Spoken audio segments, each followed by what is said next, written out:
سلام، من خشیم و اینجا جایی که کلی فیلم با هم دیگه می‌بینیم. امروز یه فیلم فوق العاده قشنگ داریم که اگم براتون دیگه. اسم فیلم The Room هستش و اگه میخواید کامل این فیلمو نگاه کنید میتونید به اینستاگرامم برید و اونجا نحوه تماشای کامل این فیلمو بهتون میگم. یه زوج جوان به اسم مت و کیت در واقع به یه خونه جدید نقل مکان میکنن توی نیویورک و در واقع شروع زندگیشون هستش. خونه اونا نیاز به یک سری نوسازی داره و اونا شروع به انجام دادن کاراشون میکنن. کیت در واقع یه پرنده توی آشپزخونه پیدا میکنه و میبینه که مرده و اونو به بیرون از خونه میبره. وقتی مت اون از پنجره صدا میکنه، کیت حواسش پرت میشه و وقتی که دوباره برمیگرده میبینه که در واقع پرنده ناپدید شده. موقع پرت کردن وسایل قدیمی از خونه، مت متوجه یک کاغذ دیواری میشه. وقتی کاغذ دیواری رو پاره میکنه، یه سوراخ عجیب میبینه و سعی میکنه که اونو بازش بکنه. پس توی وسایل شروع میکنه به پیدا کردن کلید و در رو بازش میکنه. وقتی در رو باز میکنه، چراغای ساختمون اتصالی میکنه و یه روشن خاموش میشن. کیت یه چیز عجیب توی اتاق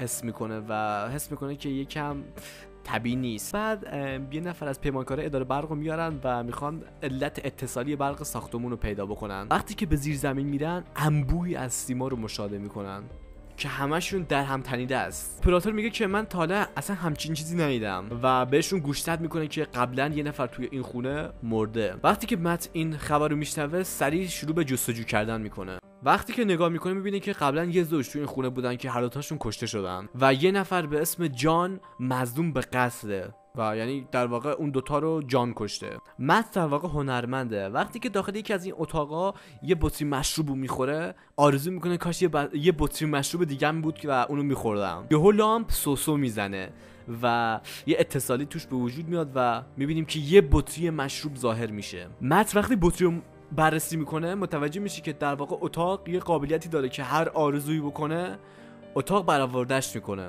کیت وقتی که دوباره صدای سوسو زدن چراغا رو میبینه، به طبقه بالا میره و پیش مت میره. میبینه که داخل اتاق پر شده از چیزای عجیب و غریب. مت تابلو رو به کیت نشون میده و میگه که این اتاق قابلیتی داره که هر آرزویی بکنیم اتاق برآورده‌اش میکنه. اول کیت فکر میکنه که مت داره شوخی میکنه باش ولی مت ازش میخواد که یه آرزویی بکنه و کیت آرزو میکنه که $1000 ظاهر بشه و میبینیم که $1000 اونجا ظاهر میشه. بازم شک داره. این بار میگه که $1,000,000 آرزو میکنه و این بار $1,000,000 ظاهر میشه. بعد از اون روزها اونا آرزو میکنن، بطری شامپاین های زیادی رو آرزو میکنن، پول زیادی آرزو میکنن و وسایل خیلی خیلی خیلی متعدد و یه زندگی شاهانه ای رو داخل اون خونه میسازن. روز بعد کیت با وجود این همه آرزو کردن و این همه وسایلی که با آرزوهاش برآورده کرده، باز احساس خالی بودن به خودش دست میده و انگار راضیش نمیکنه. مت وقتی این موضوع رو میفهمه، سعی میکنه که با سورپرایز کردنش اونو یه طوری راضی کنه. واسه همین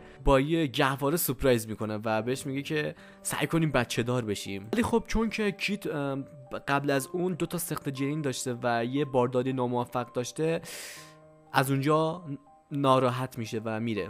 بعد از اون کیت وارد اتاق میشه و آرزوی یه فرزند جدید رو میکنه. وقتی که مت این موضوع رو میفهمه، یه کمی شوکه میشه و از این که با اون مشورت نکرده یه کم عصبانی میشه. مت در واقع یه هنرمند هستش و داره روی یه نقاشی کار میکنه. در کنار اون داره در مورد جان تحقیق میکنه، همون قاتل احتمالی که توی روزنامه دیده بودش و سعی میکنه که بره با اون دیدار کنه و اون توی بیمارستان روانی بستری شده. مت در واقع با جان روبرو میشه و ازش در مورد اون خونه میپرسه. جان بهش هشدار میده و میگه که قبل از این که یه موضوع خطرناک برات رخ بده، حتما اون خونه رو ترک کن. بدون هیچ درنگی سعی کن اون خونه رو همین الان ترکش کنی وگرنه اتفاق خیلی بدی برات میفته. مت توی راهخونه توی یه پمپ بنزین توقف میکنه و میخواد که بنزین بزنه. توی کمال تعجب وقتی که میخواد پول نقد بده، میبینه که پولش یهو پودر میشه. واسه همین با عجله به خونه میاد و بقیه پولا رو اینطور توی هوا پخش میکنه و میبینه که تمومشون پودر شدن. همینطور وقتی یکی از این نقاشی‌ها رو که آرزو کرده اونم به بیرون از خونه میندازه، میبینه که اونم پودر شد. کیت میخواد که بچه‌ش رو به بیرون از خونه ببره و مت از این کار میخواد جلوگیری کنه و میگه نباید، ممکنه خطرناک باشه. وقتی کیت بچه رو میبینه بیرون،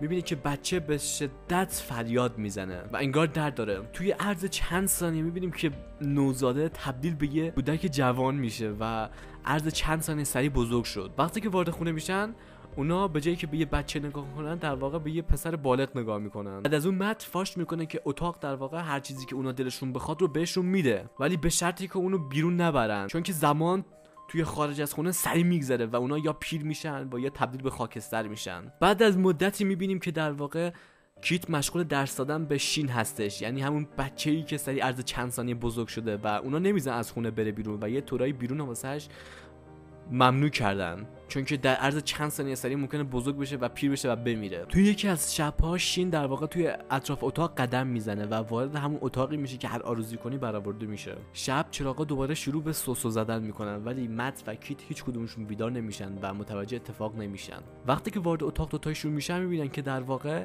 شین با اون آرزویی که کرده یه فضای بیرون از خونه رو آرزو کرده و داخل اتاق یه جنگلی واسه خودش ساخته که بتونه بازی کنه اونجا. یه طوری الان داره واسه خودش بیرون از خونه که آرزو کرده بازی میکنه. مت از این کار عصبانی میشه و دست شین رو میگیره و با عصبانی و به داخل اتاق میاره و اونجا تلفن زنگ میخوره و مت اونو وقتی که بلند میکنه میبینه که جانه و کیت یعنی همسر مت از آشپزخانه داره به گفتگوشون گوش میده. جان بهش توضیح میده که در واقع میدونی که چرا من مظلوم به قتل هستم. در واقع منم مثل شین اون زوج قبلی منو آرزو کرده بودم و منم از طریق اتاق به اونا داده شده بودم، اما مشکل کار اینجا بود که من نمیتونستم از اتاق برم بیرون و سری پیر میشدم، پس باید یا زنه شوهر رو بکشه یا شوهر زنه رو بکشه که من دیگه وقتی به بیرون از اتاق میرم پیر نشم. و شما الان یه راه دارید، یا میتونی همسرتو بکشی و بچه‌تو نجات بدی یا بچه رو بکشی و همسرتو نجات بدی. شب وقتی کیت و مت با هم دیگه مشغول هستن، در واقع شین کلید در رو برمی‌داره و میخواد یه راهی به بیرون از خونه پیدا بکنه. وقتی که صبح بیدار میشن و دنبالش میرن میبینن که در بازه و شین یه پسر بالغ تبدیل شده. در واقع شین به سمت پدر و مادرش اسلحه میکشه و اون یعنی همون مادرش میره و بهش اونو دعوت به آرامش میکنه و اونجا مت شوهرش به سمت شین حمله میکنه و اونجا در واقع کیت بیهوش میشه. وقتی که کیت از خواب پا میشه در واقع مت رو بروش میبینه، همون شوهرش، و بهش میگه که شین متاسفانه وقتی که بهش حمله کردن با شلیک تصادفی کشته شده. بعد از اون میبینیم که مت واقعی در واقع توی یه اتاق بهوش میاد و دنبال همسرش میگرده و میبینی که در تمام این مدت در واقع شین خودش رو تبدیل به مت کرده و یه طورایی خودش رو به جای مت جایگزین کرده. وقتی که کیت میبینه که در واقع مت داره یخا رو میخوره میفته یاد رفتار بچگی شین که یخا رو میخورد و اونجا شک میکنه که نکنه این تغییر شکل داده. مت با شکستن دیوار و از اون پیچ و خمایی سیما گذشتن خودش رو به همون جنگلی میرسونه که در واقع آرزوی شین بوده، یعنی یه طورای آرزو کرده و یه دنیای خیالی مشابه بیرون ساخته. مت واقعی به دنبال شین و کیت میره و اونجا خونه رو میبینه. وقتی که شین داره به زور سعی میکنه که با کیت بخوابه اونجا مت میرسه و این بار کیت 2 نسخه از مت رو روبروی خودش میبینه و اون در واقع شینو که خودش جای مت زده بود رو با هل دادن به پایین پرتاب میکنه.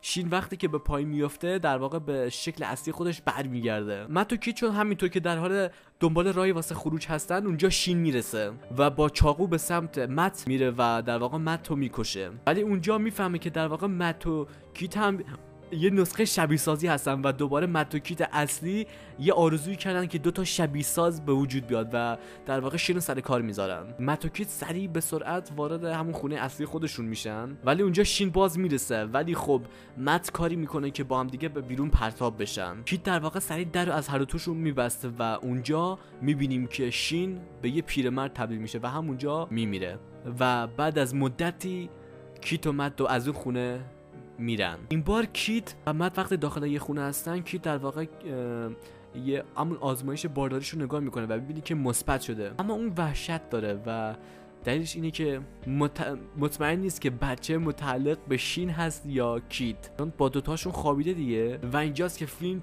پایان پیدا میکنه و تا فیلم بعدی بدرود.